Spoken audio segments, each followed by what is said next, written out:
મહાયુદ્ધના સંકટને લઈને સરકારે લીધો મોટો નિર્ણય. સંકટનો સામનો કરવા કમિટીની રચના કરવામાં આવી હોવાનો સૂત્રોનો દાવો. રક્ષામંત્રી રાજનાથસિંહની અધ્યક્ષતામાં કમિટીની રચના. અમિત શાહ, નિર્મલા સીતારમણ, હરદીપ પુરીનો કમિટીમાં સમાવેશ. ઉર્જા અને આર્થિક પડકારો પર નજર રાખશે આ કમિટી. સૂત્રો પાસેથી આ જાણકારી પ્રાપ્ત થઈ છે, જે મુજબ મહાયુદ્ધના સંકટને લઈને દેશમાં જે પડકારો ઊભા થશે અથવા તો થઈ રહ્યા છે તેનો સામનો કરવા માટે કમિટીની રચના કરવામાં આવી છે.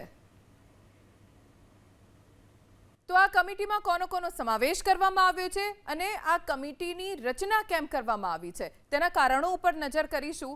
આ કમિટી રક્ષામંત્રી રાજનાથસિંહની અધ્યક્ષતામાં કામ કરશે, જેમાં અમિત શાહનો સમાવેશ કરવામાં આવ્યો છે. ગૃહમંત્રી અમિત શાહની સાથે સાથે નાણામંત્રી નિર્મલા સીતારમણ પણ આ કમિટીનો ભાગ રહેશે.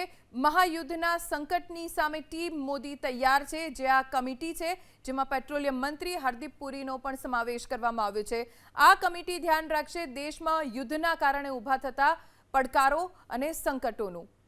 આ કમિટીમાં આ તમામનો સમાવેશ કરવામાં આવ્યો છે. સાથે સંકટનો સામનો કરવા માટે મંત્રીઓની એક ટીમ તૈયાર કરવામાં આવી છે, જેની અધ્યક્ષતા કરશે રાજનાથસિંહ, જેમની અધ્યક્ષતામાં આ કમિટી દેખરેખ કરશે દેશમાં ઊભા થતા સંકટોનું.